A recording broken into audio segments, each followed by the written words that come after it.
आप सभी को स्नेहपूर्वक ओम। मैं रमनदीप सिंह आज आपको प्राणायाम के विषय में इस वीडियो के माध्यम से जानकारी देना चाहूँगा। इस जानकारी की शुरुआत करने से पहले उस परम पिता परमात्मा को याद करते हुए गायत्री मंत्र की प्रार्थना के साथ शुरुआत करते हुए ओम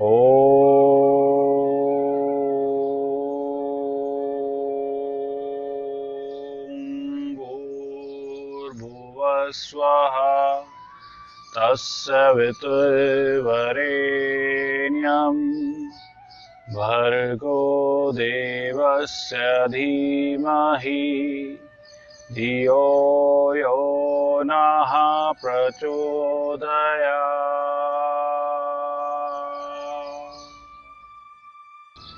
प्राणायाम एक महत्वपूर्ण अंग है योगा का, साधना का और समाधि का। प्राणायाम जुड़ा है हमारे श्वास से। अगर हम प्राणायाम की व्याख्या करें या इसको संधि विच्छेद करें तो प्राण और आयाम। प्राण का मतलब होता है जीवन शक्ति और आयाम का मतलब है फैलाव या विस्तार। तो अगर हम इन दोनों को मिला देते हैं तो हमारा मिलके बनता है जीवन शक्ति का विस्तार। अभी हम आगे बढ़ते हुए प्राणायाम के प्रकार के बारे में व्याख्या करेंगे। मुख्यतः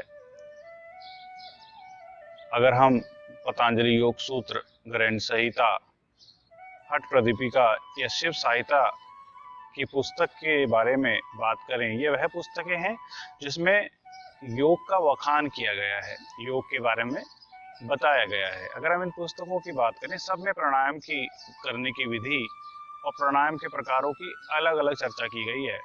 इन सभी के मुख्यतः जो प्राणायाम हैं, हम आज 10 प्राणायामों की यहाँ पे चर्चा करेंगे। आपको करने का तरीका, आपको लाभ, सावधानियां के बारे में बताएंगे। तो चलिए शुरुआत करते हैं हमारे पहले प्राणायाम की, जिसका नाम है नाड़ी शोधन प्राणायाम। नाड़ी शोधन प्राणायाम या अलोम विलोम प्राणायाम के नाम से भी इसे जाना जाता है। मुख्यतः अगर हम किसी भी प्राचीन योग पुस्तक के बारे में चर्चा करते हैं, चाहे वो ग्रंथ संहिता है, पतंजलि योग सूत्र है या हठ प्रदीपिका है, तो उसमें मुख्यतः ये नाड़ी शोधन प्राणायाम के नाम से ही आपको विख्यात मिलेगा। तो आइए करते हैं नाड़ी शोधन प्राणायाम करने की विधि। आप किसी भी सुखासन में बैठ जाएं। आप वज्रासन में भी बैठ सकते हैं, इस तरीके से पैर फोल्ड करके भी बैठ सकते हैं सुखासन में। आप पद्म आसन में भी बैठ सकते हैं। जिस आसन में आपको आराम प्राप्त हो उस तरीके से आप बैठेंगे। कमर गर्दन बिल्कुल सीधी, कंधे रिलैक्स। इसमें करने के लिए आपको राइट हैंड से मुद्रा बनानी होगी। राइट हैंड की मुद्रा आपकी जैसे पहले भी बताया गया था, दोनों उंगली बंद रहेंगी, इस तरीके से पोजीशन रहेगी। लेफ्ट से सांस लेना है। इसमें याद रहे नाड़ी शोधन या अलोम विलोम जो प्राणायाम है वो लेफ्ट से ही हमने शुरू करना है, राइट से छोड़ना है, फिर राइट से लेना है, लेफ्ट से छोड़ना है।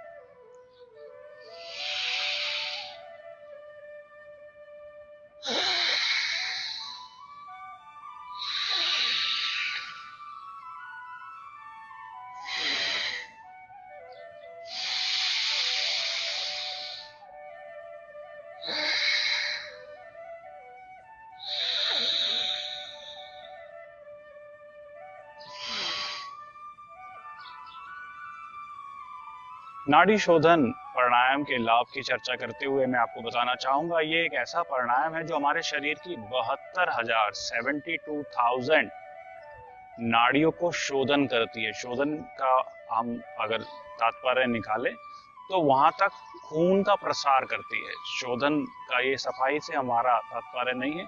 शोधन है कि हमारे 72,000 नाड़ियों में खून की प्रचुर मात्रा को पहुंचाया जाता है। खून में ऑक्सीजन, मिनरल्स, विटामिन्स, प्रोटीन्स की मात्रा होती है, तो जो हमारे सभी नसों द्वारा ऑर्गन्स में, मसल्स में पहुंचाया जाता है। तो नाड़ी शोधन के द्वारा हमारे 72,000 नाड़ियों में खून की प्रचुर मात्रा को पहुंचाया जाता है। इसके साथ साथ ये हमारे मानसिक शांति को प्रदान करता है। साइकोलॉजिकल डिसऑर्डर्स के लिए बहुत ही उपयोगी प्राणायाम है। इसके साथ साथ बताया गया है कि नाड़ी शोधन प्राणायाम करने से आपको कोई भी बीमारी या व्याधि नहीं रहती है। नाड़ी शोधन प्राणायाम को आप करते हुए सावधानी याद रखेंगे कि अगर आपको कमर दर्द है, साइटिका है या स्पाइन से रिलेटिव कोई प्रॉब्लम है, तो आप जमीन पे बैठ के नहीं करेंगे। हार्ड सरफेस आपके हिप के नीचे नहीं होना चाहिए। आप इसके लिए गद्दे का या पलंग का इस्तेमाल कर सकते हैं। आप उसमें जमीन पे बैठ के नहीं करेंगे। और अगर आपको हार्ट से रिलेटिव प्रॉब्लम है, तो आप इसमें सांस को ज़्यादा देर तक नहीं रोकेंगे। अगर आप प्राथमिक स्तर पे हैं, तो इसे 30 सेकंड या 1 मिनट के चक्र करने के बाद आप रुक सकते हैं, या आप अपने समर्थ के अनुसार आप इसे कर सकते हैं। हाथों की पोजीशन सावधानियों में भी आएंगी। आप इस पोजीशन को इसलिए लेते हैं क्योंकि आप अगर सांस की ये हाथों की मुद्रा नहीं बनाएंगे, तो आप अपने दोनों नाकों के छेदों को पूर्णतः खुलने या बंद नहीं कर सकते हैं, जिससे आपको दम घुटने की शिकायत हो सकती है। और सावधानियों में याद रखिए, मैंने शुरुआत में भी बताया था, लेफ्ट से ही शुरू करना है हमेशा, राइट से छोड़ना है, फिर राइट से लेके लेफ्ट से छोड़ना है। इसको बीच में नहीं रोकना है। जहां से आपने चक्र शुरू किया था, आप वहीं से चक्र को खत्म करेंगे। चंद्र बेदी प्राणायाम करने का जो तरीका है वो है, आप किसी भी सुख आसन में इस तरीके से बैठ जाएं। हाथों की मुद्रा आप बनाएं, ध्यान मुद्रा। हाथों की जो पोजीशन, आपकी उंगलियों की जो मुद्रा रहेगी सीधे हाथ के, उसमें आपके अंगूठे के बराबर वाली उंगली, इंडिकेट फिंगर, सीधी रहेगी, अंगूठा खुला रहेगा। उसके साथ की दोनों उंगलियां बंद रहेंगी, छोटी उंगली फ्री रहेगी। अब लेफ्ट साइड से आपको सांस लेना है, होल्ड करना है, फिर राइट साइड से छोड़ना है। फिर से रेचक करते हुए रोकना है, कुंभ लगाना है, पूरा कर देना है। करने के तरीके को फिर से दोहराते हुए, आपको अंगूठे से जिससे आपने सांस छोड़ना है उसको आपको प्रेस करके बंद करना है। लेफ्ट से सांस लेना है,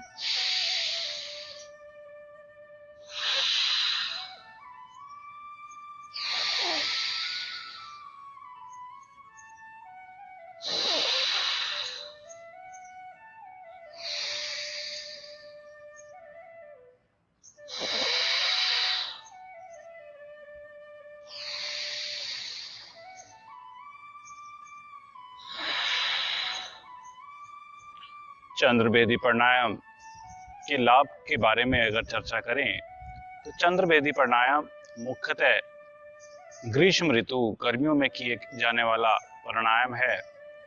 इससे शरीर में जो गर्मी की मार है, गर्मी के प्रभाव हैं, वो बहुत कम पड़ते हैं।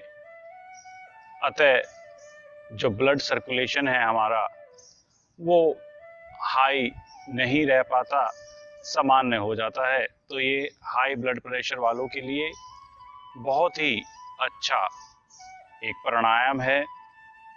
सावधानियों में इसमें जिनको अत्यधिक माइग्रेन की प्रॉब्लम है, या किसी प्रकार का दिमाग सिर से संबंधी ऑपरेशन है, या हार्ट संबंधी आपको कोई दिक्कतें हैं, तो इसमें आप सांस को ज्यादा समय तक नहीं रोकेंगे। इसमें आपको पूरेतः चलते जाना है, करते जाना है। इसमें आपको कुंभक नहीं करना है, मतलब सांस को होल्ड नहीं करना है। तो अभी चर्चा कर रहे हैं हम चंद्र भेदी प्राणायाम।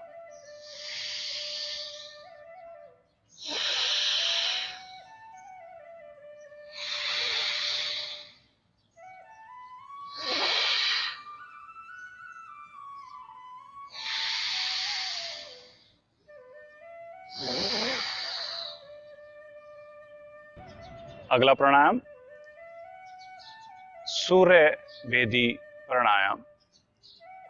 करने की विधि, सुखासन में या वज्रासन में आप बैठ जाएंगे। हाथों की जो मुद्रा है इसमें आपकी सीधे हाथ की मुद्रा बनेगी। तो सीधे हाथ की मुद्रा आपका फिर से बताना चाहूंगा। अंगूठा आपका स्टैंडिंग पोजीशन में रहेगा, तो उसके साथ की दोनों उंगलियां बंद, उसके बराबर वाली उंगली खड़ी।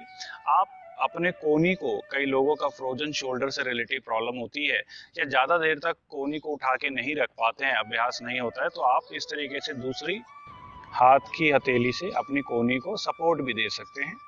अब जो अंगूठा है उसका कार्य है लेफ्ट नाक को बंद करेगा, राइट से सांस लेंगे फिर छोड़ेंगे।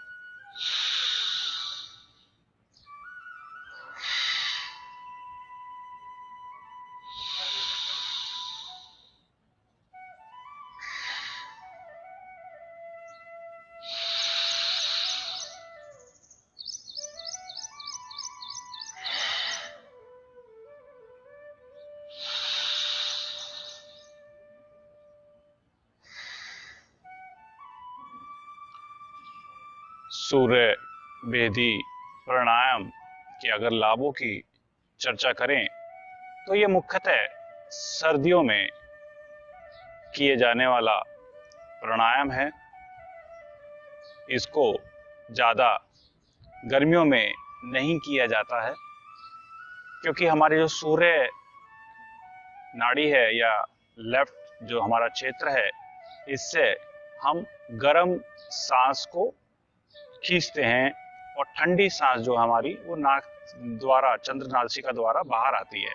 तो अगर हम इसे ग्रीष्म ऋतु में करते हैं तो इससे जिनको नाक से खून आने की परेशानी है वो बढ़ सकती है और गर्मी का आभास आपको ज़्यादा हो सकता है।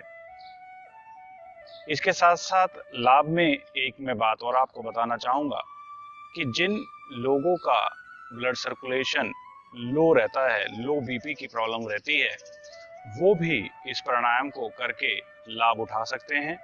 इससे आपका लो बीपी तुरंत करने के बाद आप अगर चेक करेंगे, साइंटिफिक प्रूवन है कि ये आपका बिल्कुल ऑप्टिमम रेंज में आ जाएगा। आपका ब्लड सर्कुलेशन, आपका ब्लड प्रेशर बिल्कुल ऑप्टिमम, जितना सामान्य होना चाहिए उतना हो जाता है।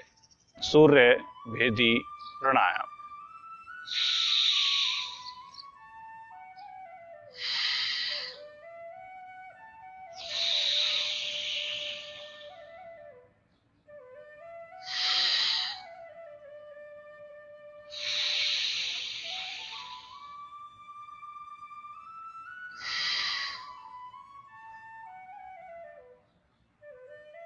अगला प्राणायाम कपाल भाती प्राणायाम। विश्वविख्यात प्राणायाम में से एक कपाल भाती प्राणायाम। करने की विधि, कमर गर्दन सीधी, किसी भी सुखासन में, पद्मासन में, वज्रासन में आप बैठ सकते हैं। कंधे आपके रिलैक्स होने चाहिए, इस तरीके से उठे हुए नहीं होने चाहिए, बिल्कुल रिलैक्स, चेहरा प्रसन्नतापूर्वक। नाक से धीरे धीरे सांस को छोड़ते हुए पेट को आप अंदर करेंगे। पहले मैं आपको एक बारी करके दिखाता हूँ।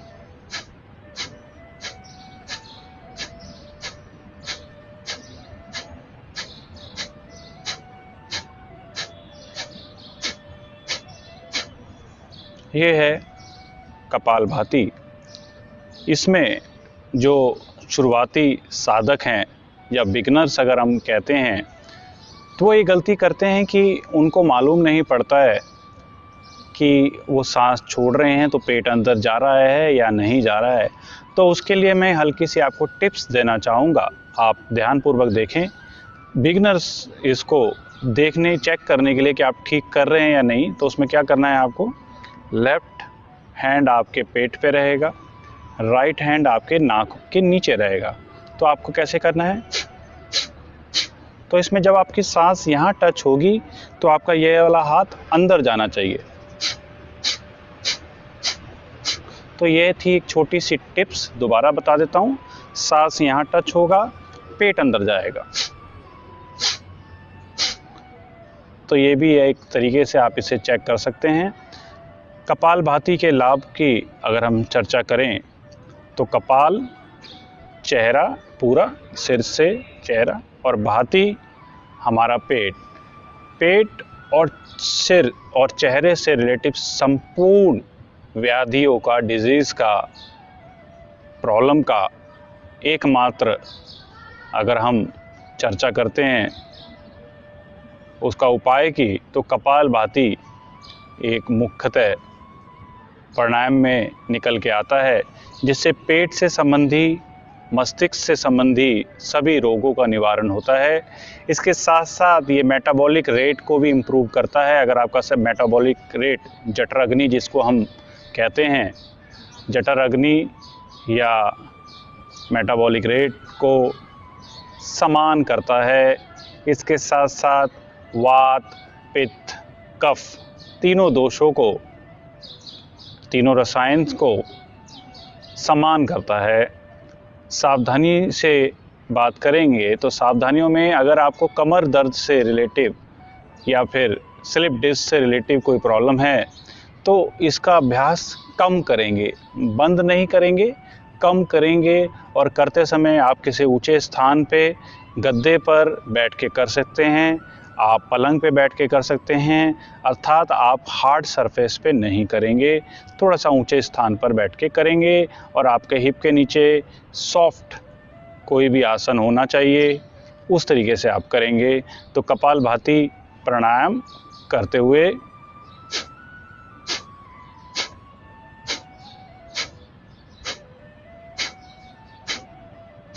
इसमें एक चीज़ मैं आपको और बताना चाहता हूँ, अगर आप बिगनर हैं, शुरुआती हैं, तो इसको आप चक्रों में डिवाइड कर सकते हैं, रेपिटेशन बना सकते हैं। रेपिटेशन आपका 30 सेकंड का, 1 मिनट का, 1.5 मिनट का हो सकता है।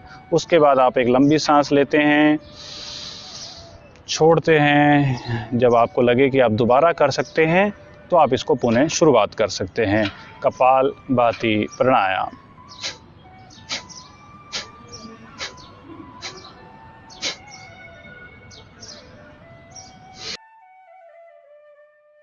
अगला प्राणायाम भस्त्रिका प्राणायाम। भस्त्रिका प्राणायाम करने की विधि, किसी भी सुखासन में, पद्मासन में, वज्रासन में आप बैठेंगे, हाथ पैर आपके बिल्कुल एकदम रिलैक्स होने चाहिए, चेहरे पे प्रसन्नता। इसी के साथ आंखों को बंद करते हुए भस्त्रिका प्राणायाम का अभ्यास करते हुए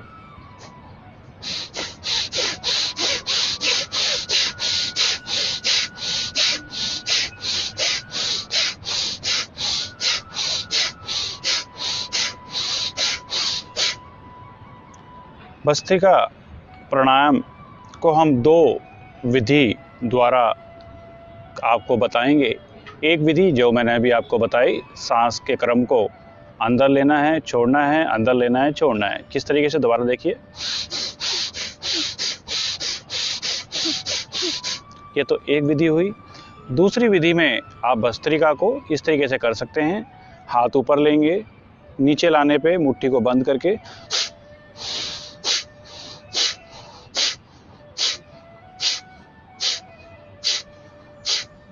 तो ये 2 विधि मैंने आपको बताई भस्त्रिका की। अब भस्त्रिका के लाभ की चर्चा करते हैं। भस्त्रिका अस्थमैटिक पेशेंट्स के लिए एक वरदान है, जिनको अस्थमा से रिलेटिव कोई प्रॉब्लम है या लंग्स में किसी प्रकार का इन्फेक्शन है, ब्लॉकेज हैं, या फिर आपने सुना होगा कईयों के लंग्स सुखड़ जाते हैं, फेफड़े सुखड़ जाते हैं प्रदूषण के कारण या किसी और लंबी बीमारी के कारण, मोटापे के कारण लंग्स का सुखड़ना। कभी कभार आपने सुना होगा नमूनिया में भी लंग्स सुखड़ जाते हैं। तो जिनको इस तरीके की प्रॉब्लम है वो भस्त्रिका का प्राणायाम कर सकते हैं। भस्त्रिका आपके बॉडी को डिटॉक्स करने का काम भी करती है, आपको एकदम डिटॉक्स कर देगी, इंटरनल आपकी बॉडी की कहते हैं सफाई का कार्य करती है। इसके साथ साथ ये माइग्रेन के लिए बहुत अच्छी एक्सरसाइज है। जिनको नाक से रिलेटिव साइनस की दिक्कत है वो उसके लिए बहुत ही अच्छी एक्सरसाइज है। वात पित्त कफ तीनों के लिए बहुत ही लाभदायक एक्सरसाइज है प्राणायाम। इसके आगे हम इसकी सावधानियों की चर्चा करेंगे। सावधानियों में मुख्यतः ये प्राणायाम आप ऐसे वातावरण में या ऐसे मौसम में करेंगे जब ना तो ज़्यादा ठंडा हो ना गर्म हो। इस ऋतु में ये सबसे अच्छा आपको फल देता है। आप इसका जो अभ्यास है वो आप सर्दियों में भी कर सकते हैं। ग्रीष्म ऋतु में इसको ज़्यादा नहीं हम उपयोगिता देते हैं क्योंकि इससे आपका ब्लड सर्कुलेशन हाई होता है और जिनको हाई बीपी की प्रॉब्लम है उनके लिए ये थोड़ा नुकसानदेह रहता है। जिनको इसके अलावा कमर से रिलेटिव शिकायत है उनके लिए ये ध्यान से करेंगे। और इसके साथ साथ जिनको नाक से खून आने की प्रॉब्लम रहती है, नक से जिनको आती है, उनके लिए प्राणायाम आप थोड़ा सा अवॉइड करेंगे या फिर कुछ देर करने के बाद रिलैक्स रहने के बाद फिर दोबारा करेंगे। अच्छा, इसमें आपको एक चीज़ और बताना चाहता हूँ। आप जब भस्त्रिका करते हैं तो कपालभाति और भस्त्रिका में कई लोग अंतर नहीं कर पाते हैं। कपालभाति नाक और पेट का संबंधन है। इसमें पेट से आपका ताल्लुकात नहीं रहता है, लंग्स और ये आपके अपर बॉडी जिसको हम कहते हैं और नाक से रहता है। देखिए किस तरीके से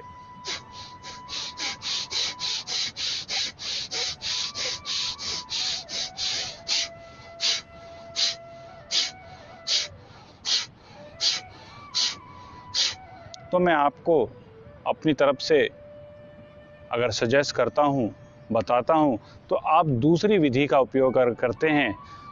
इस विधि का अगर आप उपयोग करते हैं तो आप कपालभाति से अलग इसको आराम से कर सकते हैं। तो आइए फिर करते हैं भस्त्रिका।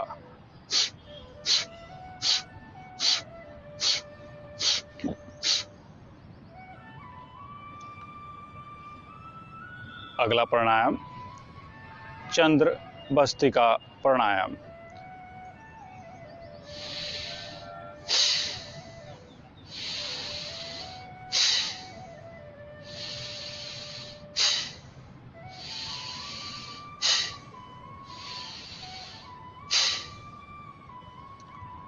चंद्र भस्त्रिका प्राणायाम करने की विधि सुखासन में, वज्रासन में, पद्मासन में आप बैठते हैं।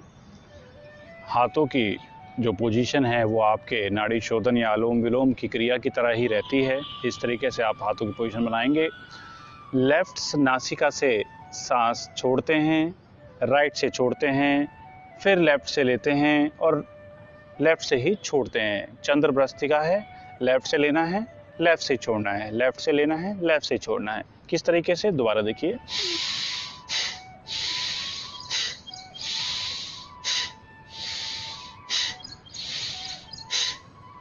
लाभ की चर्चा करते हैं। ये चंद्र भस्त्रिका आपको गर्मी से बचाती है, लू से बचाती है। अगर आपको लू लग गई है तो अगर आप चंद्र भस्त्रिका करते हैं तो आप उससे निजात पा सकते हैं, लू से छुटकारा पा सकते हैं। इसके साथ साथ अगर आपका बीपी हाई है रहता है तो आप 1 से 2 मिनट अगर चंद्र भस्त्रिका का प्राणायाम का उपयोग करते हैं तो आप पाएंगे कि आपका जो ब्लड सर्कुलेशन है वह समान हो गया है। सावधानी में आपको ध्यान रखने वाली बात यह है कि आप इसका जो उपयोग है वो जोर से नहीं करना है, धीरे धीरे मध्यम स्वर में करते हुए। इसके साथ साथ अगर आपका नाक का किसी प्रकार का कोई ऑपरेशन हुआ है तो इसको अभी आप अवॉइड करेंगे और फिर से अगर मैं बताना चाहूँ, आपके नाक से अगर खून आता है तो इसको आप अवॉइड करेंगे। तो ये थी हमारी चंद्र भ्रस्तिका प्राणायाम।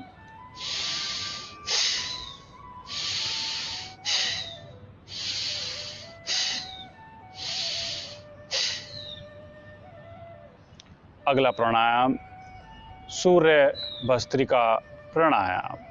करने की विधि, कमर गर्दन बिल्कुल सीधी, हाथ पैर बिल्कुल रिलैक्स, चेहरा प्रसन्नतापूर्वक। आप सुखासन में, वज्रासन में, पद्मासन में बैठ सकते हैं। इसमें आपको अपने लेफ्ट हैंड की मुद्राएं बनानी होंगी, दोनों उंगलियों को बंद करते हुए।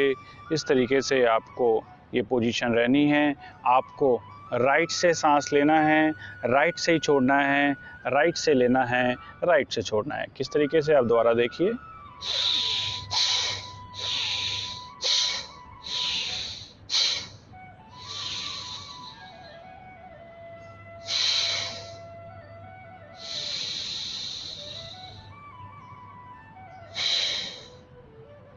लाभ में चर्चा करेंगे।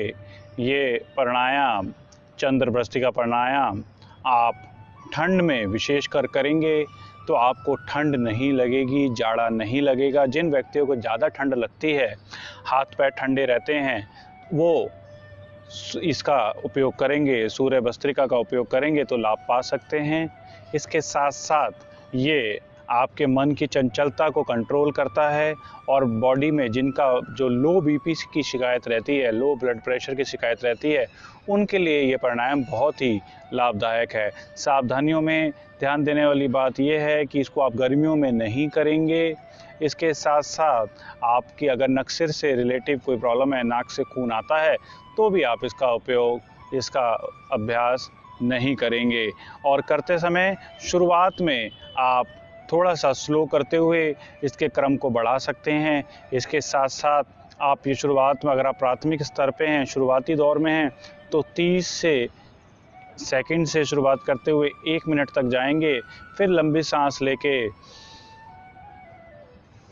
छोड़ते हुए अपने समर्थ अनुसार दोबारा शुरुआत करेंगे। तो ये थी चंद्र भ्रस्तिका।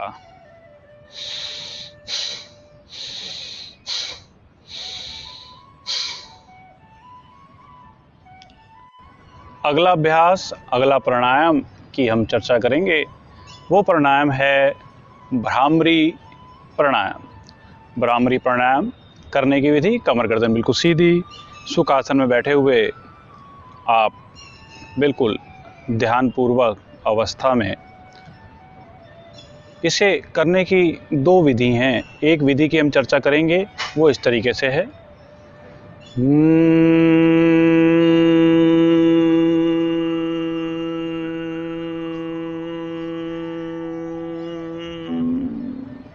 ये विधि एक हुई। दूसरी विधि है, आप अपने अंगूठे को इस तरीके से कान में डालेंगे, उंगलियां ऊपर की तरफ रहेंगी स्टार्टिंग अवस्था में। उसके बाद आप इस तरीके से नीचे उंगलियों को लाएंगे और चेहरे को इस तरीके से कवर करते हैं। ये फिंगर्स और इधर इस तरीके से। ये ऊपर से नीचे लाने का फिंगर हमारा तात्पर्य है, हम हवा को लॉक कर देते हैं। ये हमारा लॉक का कार्य करेगा। जैसे ही हम इसको नीचे लाएंगे, आप देखेंगे कि आप बाहरी वातावरण से बिल्कुल डिस्कनेक्ट हो जाते हैं, कट जाते हैं। तो दोबारा से एक छोटी सी टिप्स आपको भ्रामरी की देना चाहूँगा। कई लोग कहते हैं कि भ्रामरी करते समय हमें बाहर की आवाज़ सुनाई देती है। वो इसलिए सुनाई देती है क्योंकि आप सीधा इस तरीके से कर लेते हैं, ऐसे नहीं करना है। दोबारा देखिए, ये फिंगर्स ऊपर हैं और इसको इस तरीके से नीचे ला के ये कवर करना है।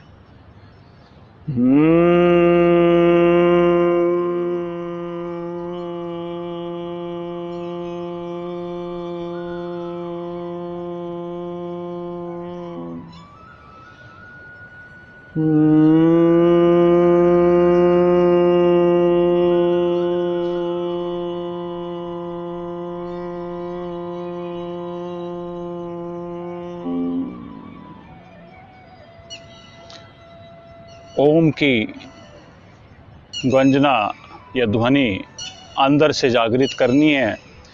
कंठ का उपयोग करते हुए वाइब्रेशन का साउंड जिसे आप कह सकते हैं, या ओम की ध्वनि आप कह सकते हैं, उसको उजागर करते हुए जितना आप लंबा लेके जा सकते हैं, ध्यान देंगे अपने स्टमक पर और अपने नाक पर, जितना लंबा। देखिए जिस तरीके से आप कर रहे हैं, मैंने सांस लिया, छोड़ेंगे, आप महसूस करेंगे आपका पेट अंदर जाता जा रहा है। सांस ले रहे हैं।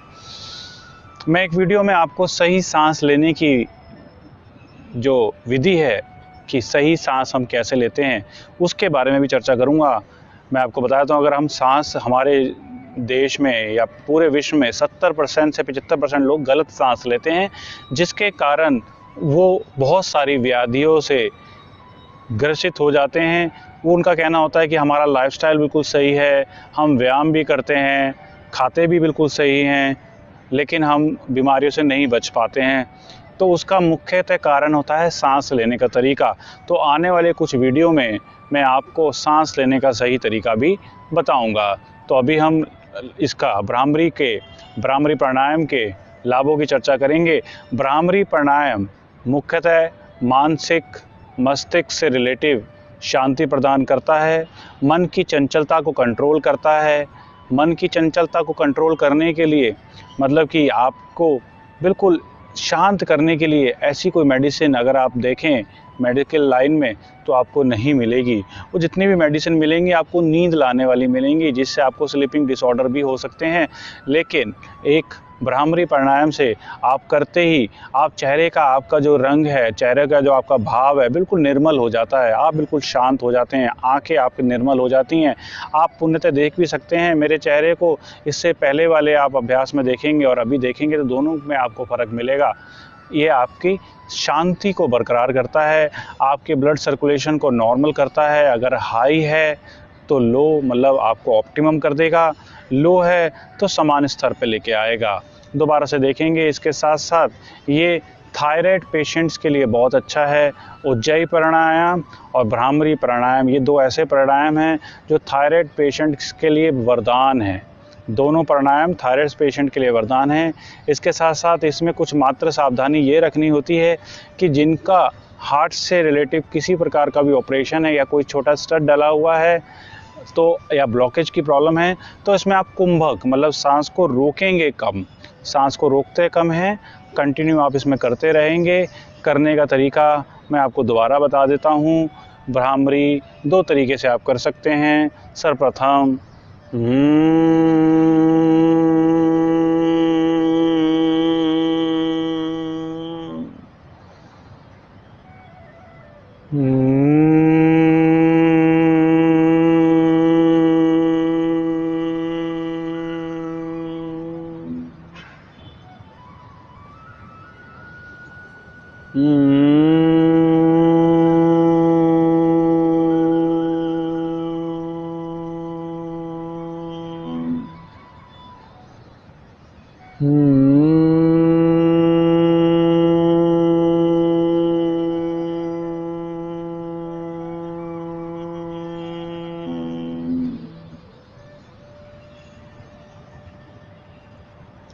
हमारा अगला प्राणायाम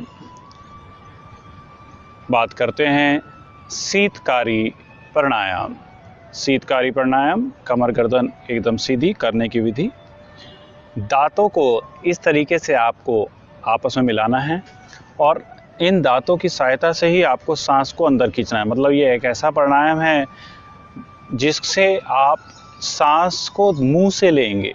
शीतकारी और शीतली दो प्राणायाम हैं जिनमें सिर्फ यही एक ऐसे मात्र प्राणायाम है जिसमें आपकी अनुमति है कि आप मुंह से सांस ले सकते हैं, लेकिन डायरेक्ट मुंह खोल के नहीं लेना होता है। इसमें भी इस तरीके से आपको दांतों को लेना है, उसके पीछे जीभ को लगाते हुए सांस को अंदर खींचना है, बाहर नहीं छोड़ना है, अंदर खींचना है। करने की विधि मैं दोबारा आपको दिखाता हुआ। इसके बाद आपको सांस को रोकना है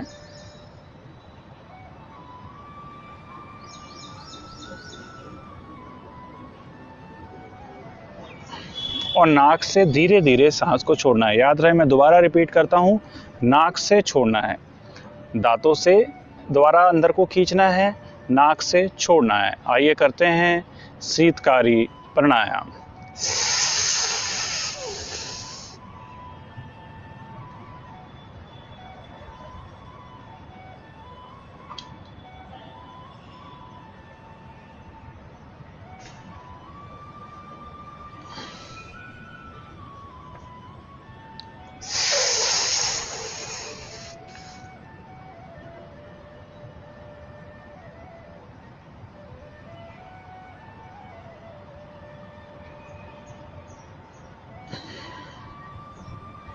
शीतकारी प्राणायाम के लाभों की बात करेंगे।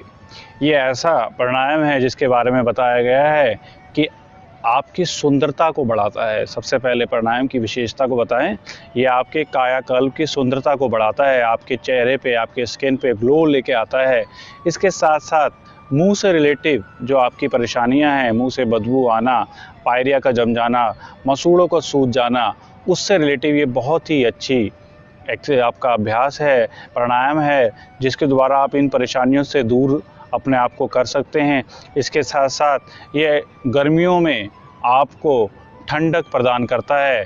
गर्मियों में आपको इससे ठंडक मिलती है। आप अपने ब्लड सर्कुलेशन को नॉर्मल कर सकते हैं। अगर कभी भी आपका ब्लड सर्कुलेशन हाई जाता है तो आप तुरंत अगर इस प्राणायाम को करते हैं शीतकारी को, तो आपको इमीडिएटली आराम मिलेगा। इतनी जल्दी आपको कोई मेडिसिन आराम नहीं देगी जितनी जल्दी आपको शीतकारी प्राणायाम आपको आराम देगा। इसके साथ साथ अगर इसकी सावधानियों की बात करें, सावधानियों में ध्यान रखना है कि आपका मुंह नहीं खुला होना चाहिए। आपको आसपास किसी दूषित वातावरण में ये अभ्यास नहीं करना चाहिए। जहाँ पे पोल्यूशन की मात्रा अधिक है वहाँ ये हमें अभ्यास नहीं करना चाहिए, क्योंकि नाक में हमारे कुछ छोटे छोटे महीन बाल होते हैं जो प्रदूषण को रोक लेते हैं। बट जब हम दांत के द्वारा सांस लेते हैं तो वो प्रदूषण के कारण हमारे सीधा लंग्स में चले जाते हैं, जो हानिकारक हो सकते हैं। और कोहरे के समय इस अभ्यास को नहीं करना चाहिए। कोशिश करें इस अभ्यास का सिर्फ आप अभ्यास जो है ग्रीष्म ऋतु में आप करें तो आपको बेहतर परिणाम मिलेंगे। शीत ऋतु में इसका अभ्यास नहीं करना चाहिए। अगला अभ्यास शीतली प्राणायाम करने की विधि। कमर गर्दन बिल्कुल सीधी, हाथों की पोजीशन बिल्कुल शांत, जीभ को बाहर निकालते हुए होठों की चोंच की आकृति बनाते हुए सांस को अंदर खींचेंगे। किस तरीके से करेंगे देखते हुए।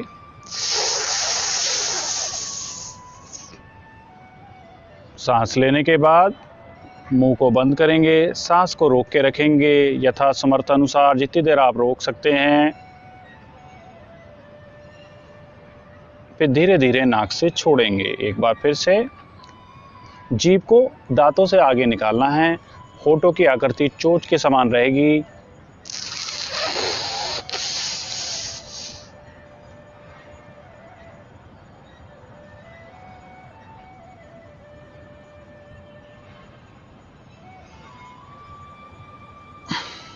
जैसा कि मैंने आपने पहले भी बताया है कि दो ही प्राणायाम ऐसे हैं जिसमें हम सांस मुंह से द्वारा लेते हैं।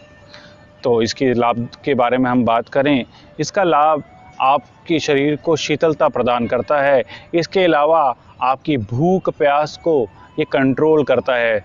जिसको ज़्यादा प्यास लगती है, ज़्यादा भूख लगती है, आप डाइटिंग पे हैं, तो आप इस प्राणायाम को ज़रूर करेंगे तो आप अपनी भूख पे कंट्रोल कर सकते हैं, अपनी प्यास पे कंट्रोल कर सकते हैं। इसके साथ साथ शरीर में ठंडक प्रदान करता है। सावधानियों की चर्चा करते हुए मैं आपको बताना चाहूँगा, ये प्राणायाम भी हम ग्रीष्म ऋतु में ही करते हैं, सर्दियों में इसका अभ्यास नहीं किया जा सकता है। इसके साथ साथ पोल्यूशन से भरे क्षेत्र में इसका अभ्यास ना करें। और अगर जीभ में किसी प्रकार के कोई ज़्यादा घाव हैं, छालों के लिए लाभदायक है, लेकिन कोई घाव हैं या किसी प्रकार कोई ऑपरेशन है तो आप उस तरीके में ये नहीं करेंगे। सभी प्राणायाम के बारे में मैं आपको बताना चाहता हूँ। प्राथमिक स्तर में शुरुआत धीरे धीरे करें, फिर धीरे धीरे आपको इसका समय अवधि बढ़ाना होता है। आप इसकी समय अवधि आधे घंटे से 1 घंटे तक भी लेके जा सकते हैं। अगला प्राणायाम की हम चर्चा करेंगे उज्जयी प्राणायाम। उज्जयी प्राणायाम विशेषकर कंठ से बच्चे की तरह या किसी कबूतर की तरह निकाली गई आवाज है, जिसमें आप अपने नासिका को संकुचन करते हुए गले के माध्यम से सांस को अंदर खींचेंगे। सांस लेंगे नाक से ही, बट गले से अंदर की तरफ खींचनी है। मैं करने की विधि आपको दोबारा से बता देता हूँ, आप ध्यान पूर्वक देखिएगा। थोड़ा ध्यान से करेंगे क्योंकि मुख्यतः बहुत सारे लोग इसको उल्टा कर देते हैं। इन आपको अंदर की तरफ सांस जो है खींचना है, जोर खींचना है, लोग मुख्यतः बाहर की तरफ कर देते हैं। तो इसमें आपको विशेष सावधानी रखनी है। करने की विधि, आप फिर से सुखासन में बैठेंगे, कमर गर्दन एकदम सीधी, कंधे रिलैक्स, फेस प्रसन्नता से भरा हुआ, और कंठ से ध्यान रखेंगे। आवाज का फर्क होगा, आप आवाज सुनिए पहले मेरी।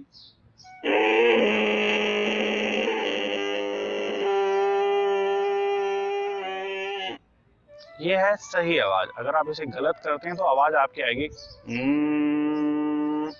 वाइब्रेशन साउंड आएगी बाहर की तरफ। अगर आप सही करेंगे तो आपको आवाज में अपने आप एक अलगपन महसूस होगा। आपके कंठ में खराश या फिर एक खांसी भी आपको आ सकती है। ये सही करने की निशानी है कि आप इसको सही कर रहे हैं। करने की विधि, इससे करने से पहले आप हल्का सा गले को किसी गर्म पानी से हल्का सा आप उसको नम कर सकते हैं। पानी को हल्का सा गले में डाल सकते हैं। अगर आपको ज़्यादा खराश आती है, ज़्यादा खांसी लेते हैं, तो आप पहले गुनगुना पानी पी के गले को नम करते हुए इसको करेंगे। किस तरीके से?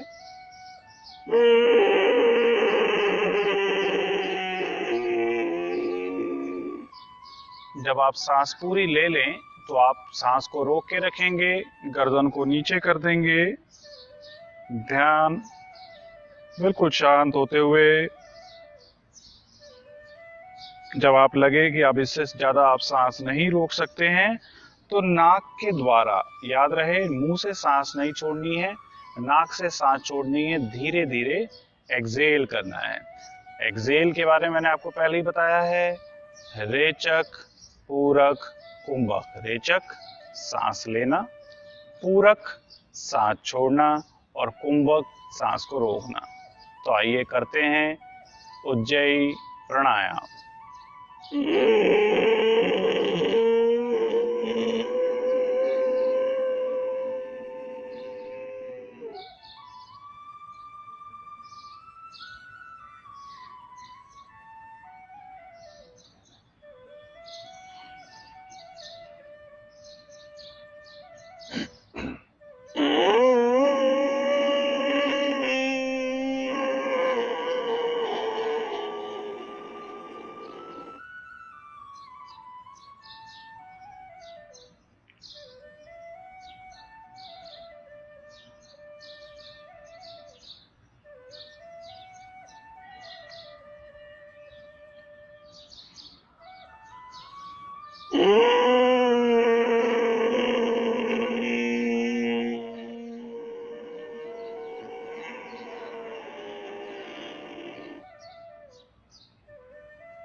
हमारा अगला प्राणायाम मूर्छा प्राणायाम है। यह मुख्यतः आपको प्राणायाम बहुत कम सुनने में मिला होगा, तो आपको थोड़ी सी हैरानी भी हुई होगी इस प्राणायाम के बारे में सुनने में। लेकिन इस प्राणायाम के अद्भुत लाभ बताए गए हैं, उनकी चर्चा हम आगे करेंगे। पहले करने की विधि मैं आपको बता देता हूँ। मूर्छा प्राणायाम, सीधा बैठेंगे इस तरीके से, लंबी सांस को लेते हुए जितनी आप सांस खींच सकते हैं एक बार में उतनी खींचेंगे। उसके बाद आपको गर्दन को नीचे कर देना है, पेट को अंदर खींचना है, और हिप से ऊपर की तरफ आपको प्रेशर लगाना है। किस तरीके से?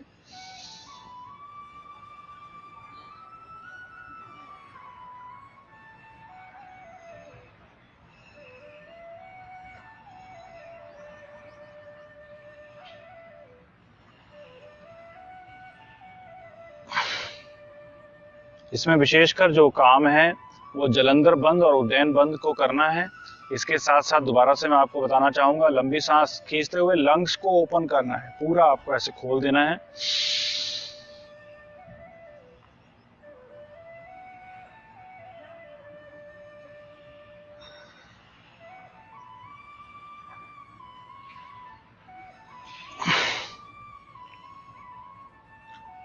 इसके लाभ की चर्चा करते हुए मैं बताना चाहूंगा, अद्भुत लाभ हैं इसके किसी भी प्रकार के मानसिक रोग के लिए, अनिद्रा के लिए। अगर आपको नींद से रिलेटेड कोई शिकायत है, मानसिक तनाव है, आज के वातावरण में तनाव बढ़ता जा रहा है, डिप्रेशन के लक्षण बहुत ज़्यादा लोगों में देखे जा रहे हैं।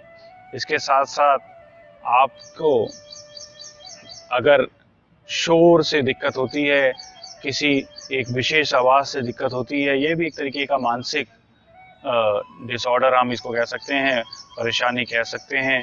उसके लिए लंग्स में किसी प्रकार का इन्फेक्शन है, उसके लिए जठर अग्नि मेटाबॉलिक रेट के लिए बहुत अच्छी एक्सरसाइज है, उसको समान बनाती है। वात पित्त कफ तीनों प्रकार के रसायन जिनको दोष माना जाता है, उनको समान मात्रा में लाने के लिए बहुत अच्छी एक्सरसाइज है। इसके साथ साथ ये प्राणायाम में करते समय अगर हम लास्ट में करते हैं इस प्राणायाम को, ये प्राणायाम है और पिलानी प्राणायाम को अगर हम लास्ट में करते हैं तो ये आपको रिलैक्सेशन भी प्रदान करता है। इसमें आपके जो ब्रेन है उसके सेल्स को रिलैक्स मिलता है। इसके साथ साथ आपको अंतर से इंटरनल पीस, अंतः शांति भी आपको प्रदान होती है। तो इसकी हम अगर सावधानियों की बात करें, सावधानी में ध्यान रखिए कि इस आप प्राणायाम को शोर शराबे से थोड़ा दूर होके अगर आप करते हैं, जिस तरीके से प्राकृतिक वातावरण आप देख रहे हैं, पंछियों की आवाज़ आप सुन रहे होंगे, इस प्रकार के वातावरण में अगर आप करते हैं तो आपको और भी ज़्यादा आनंद इसका मिलेगा, बेनिफिट मिलेंगे। सावधानी में एक ध्यान और भी रखेंगे कि अगर आपको हृदय रिलेटिव कोई भी प्रॉब्लम है, हार्ट से रिलेटिव कोई प्रॉब्लम है, तो इसका अभ्यास को, सांस को रोकने का जो अभ्यास है उसको कम करेंगे, यथा समर्थ अनुसार करेंगे। अगर आपको कोई परेशानी महसूस होती है तो ज़्यादा देर तक इसको होल्ड नहीं करेंगे। तो आइए करते हैं मूर्छा प्राणायाम।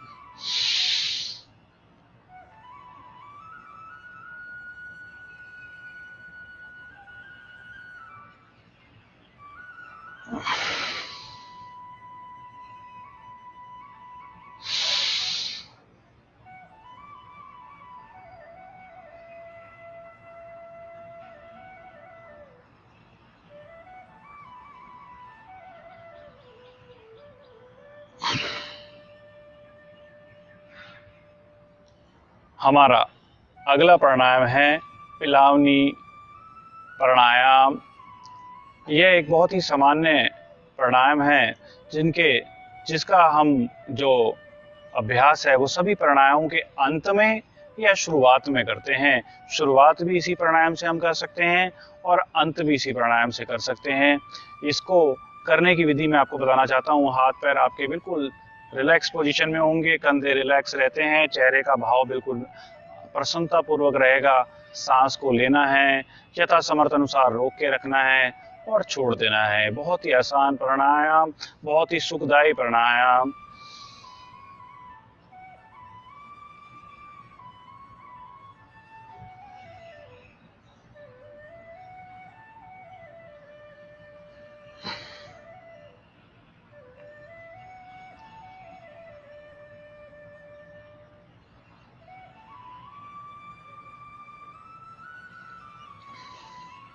सांस को लें अपने समर्थ अनुसार। आप 30 सेकंड, 1 मिनट, 1.5 मिनट, 2 मिनट तक आप जा सकते हैं।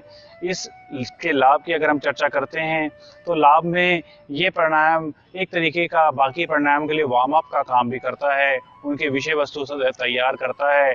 और इस प्राणायाम से अगर आप अच्छी तरीके से इसको आप अभ्यास करते हैं तो आप बाकी प्राणायाम में बहुत आराम से निपुणता कर ले सकते हैं। आप बहुत आराम से उसके अंदर आप ब्रीदिंग को रोक सकते हैं। एक विशेषता मैं आपको और बताना चाहता हूं जो इसकी वर्णित है, लेकिन मैं आपसे ये भी प्रार्थना करूंगा इसका उपयोग अभी आप ना करें। ये बहुत ही बड़े जो आगे बढ़ चुके योगी हैं उनके लिए ये विशेषता है। आप इसको ध्यानपूर्वक इस लाभ को सुनिए। बताया गया है कि अगर पिलावनी प्राणायाम में कोई अपना महारत हासिल कर लेता है, जैसे सिद्ध कर लेता है, तो वह पुरुष, वह व्यक्ति कभी भी पानी में नहीं डूब सकता है। बहुत बड़ी विशेषता मैं आपको बता रहा हूँ, लेकिन इसका आप उपयोग जब भी करेंगे जब आप इसको सिद्ध कर सकते हैं, सिद्ध कर पाएंगे। प्राथमिक स्तर पे इसका उपयोग ना करें। सावधानियों में ध्यान रखें कि आपका मन बिल्कुल शांत होना चाहिए, रिलैक्स होते हुए इसको करें, किसी प्रकार का तनाव ना करें। कान में किसी प्रकार का म्यूजिक आपके नहीं होना चाहिए। हाइपर म्यूजिक, तेज आवाज के ध्वनि के आसपास इस प्राणायाम को ना करें। और आपको अगर कोई भी समस्या, आपको आंख बंद करने पे चक्कर आते हैं तो आप आंख खोल करके भी इसको कर सकते हैं। इसके साथ साथ हृदय संबंधी अगर आपको रोग हैं तो आप होल्ड कम समय के लिए करेंगे, कुंभक कम समय के लिए करेंगे। तो ये थे प्राणायाम हमारे योग साधना के लिए या मन की शांति के लिए। इसके साथ साथ सभी प्रकार की प्रॉब्लम्स को दूर करने के लिए, और दूर ही नहीं करने के लिए, अगर आपको किसी प्रकार की कोई व्याधि डिजीज़ नहीं है और वो आप चाहते हैं कि आपके पास ना आए, तो प्राणायाम बहुत ही बेनिफिशियल है। और इसके साथ साथ मैं सभी प्राणायाम के बारे में बताना चाहता हूँ कि आसन तो एक ऐसी विधि है जिसको सभी उम्र के लोग नहीं कर सकते हैं, लेकिन प्राणायाम सभी उम्र के व्यक्ति कर सकते हैं, क्योंकि ये एक सहज पर एक्सरसाइज कह सकते हैं, अभ्यास कह सकते हैं, जो आप आराम से एक लिमिटेड क्षेत्र के अंदर बैठ के कर सकते हैं। इसमें उम्र की कोई भी सीमा नहीं है। आप किसी भी उम्र के व्यक्ति से प्राणायाम करके उसको सभी व्याधियों से दूर कर सकते हैं। आपका इम्यून सिस्टम प्राणायाम से सबसे ज़्यादा आपका प्रभावित होता है। प्राणायाम से आपका इम्यून सिस्टम, रोग प्रतिरोधक क्षमता, रोग से लड़ने की जो आपकी पावर है वो इंक्रीज़ करती है। जो आसन हैं वो आपको बाहरी रूप से स्ट्रॉन्ग दिखाते हैं, लेकिन जो प्राणायाम है वो आपको अंतरय रूप से, अंतर से आपको स्ट्रॉन्ग करेगा। तो इसके आपको बाहर से तो आपको नहीं पता लग पाएगा कि प्राणायाम क्या है, लेकिन अंदर से जो इंटरनल पावर है वो आपकी इतनी स्ट्रॉन्ग हो जाएगी कि आप बड़ी से बड़ी परेशानियों से हंस के मुस्कुराते हुए लड़ जाएंगे, और ज़िंदगी में कभी भी आपको डॉक्टर का चेहरा नहीं देखना पड़ेगा। मैं किसी भी डॉक्टर पर व्यंग नहीं कर रहा हूँ, लेकिन हम सभी मनोकामना करते हैं कि हमारी जो जीवन है वो व्याधि से बिल्कुल ही दूर रहे, किसी प्रकार की प्रॉब्लम ना रहे। तो ये था प्राणायाम का हमारा पूरा चक्र, जिसे आप एक पूरी वीडियो में भी देख सकते हैं शुरुआत से लेके एंड तक, और अगर आप चाहें तो इसको आप बीच बीच में एक एक प्राणायाम के अभ्यास की सावधानियां, लाभ और करने की विधि के अनुसार भी देख सकते हैं।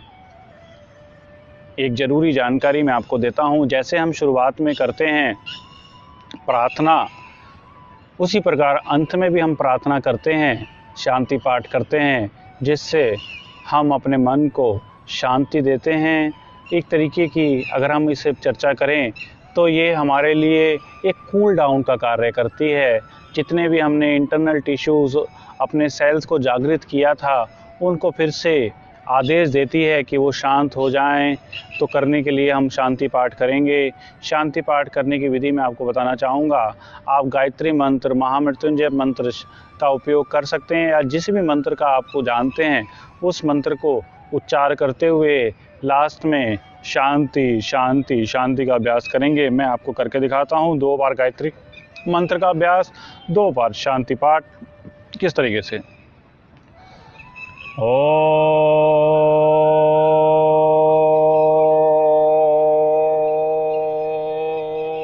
भूर्भुवः स्वः तस्य वितुर्वरेण्यं भर्गो देवस्य धीमहि धियो यो नः प्रचोदयात्।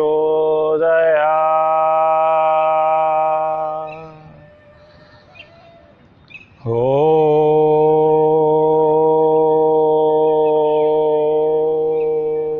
भूर्भुवः स्वः तस्य वितुर्वरेण्यं भर्गो देवस्य धीमहि धियो यो नः प्रचोदयात्।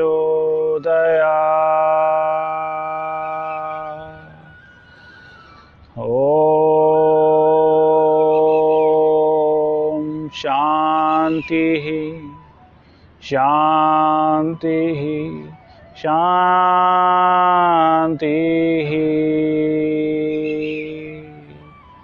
ओम शांति शांति शांति। हाथों को रब करते हुए आंखों को बंद रखें। कंधे, घुटने, चेहरे पे हाथ लगाते हुए आंखों को 3 बार हाथों के अंदर खोलें। आप सभी का बहुत बहुत धन्यवाद इस पूरे वीडियो को देखने के लिए। आशा करते हैं आप मन की शांति को प्राप्त करें। आपके जितने भी आपने इस प्राणायाम को करने से पहले आपने अंतर ही अपने आप से वचन किए हैं, अपने आप को प्रॉमिस किया है, उन सभी प्रॉमिस में आप पूर्ण रहें, व्याधियों से दूर रहें। बहुत बहुत धन्यवाद। ओम।